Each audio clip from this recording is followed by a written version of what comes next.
Et dodo. Tu veux que je te raconte l'histoire du concours de la pelouse la plus moche ? Ok, mais par contre, moi, je ne raconte mes histoires qu'aux enfants qui se lavent les dents. Donc attrape ta brosse à dents, ton dentifrice, et tu frottes, jusqu'à ce que l'histoire soit terminée. 3, 2, 1, 0. Comme tu peux l'imaginer, entretenir un jardin, c'est pas toujours facile. Il faut se battre contre les mauvaises herbes, prendre soin de ses fleurs, tondre la pelouse, et surtout trouver exactement le bon arrosage. Bah oui, une plante qui a trop d'eau va mourir aussi rapidement qu'une plante qui n'en a pas assez. Oh là là, c'est pas facile tout ça.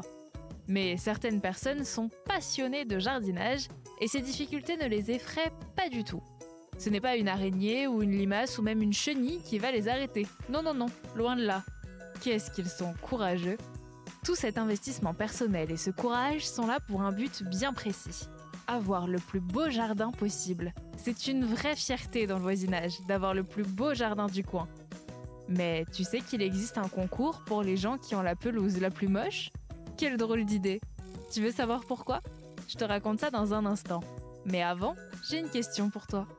Est-ce que tu sais qu'il existe plein de remèdes naturels contre les infections de la bouche et des dents dans ton jardin ?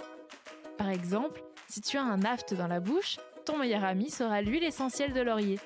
En cas d'abcès, la lavande viendra te sauver la mise. Et si tu as une rage de dents, le clou de girofle fait de vrais miracles.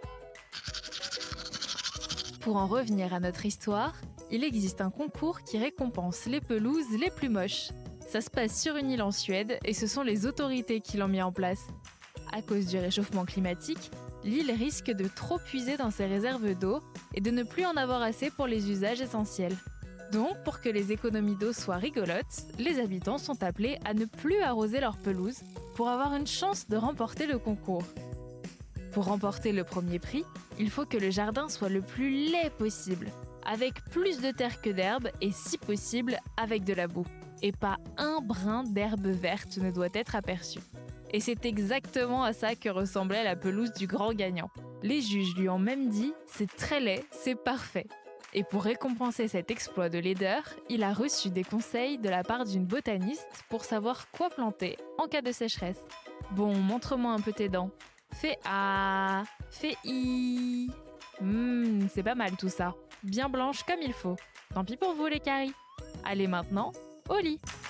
Je vais pas aller me coucher. Retrouvez les épisodes des Dents et Dodo sur le site et l'application BFM TV et sur toutes les plateformes de streaming. Si cet épisode vous a plu, n'hésitez pas à lui donner une note, à vous abonner à la playlist et surtout à en parler autour de vous. C'est un podcast BFM TV.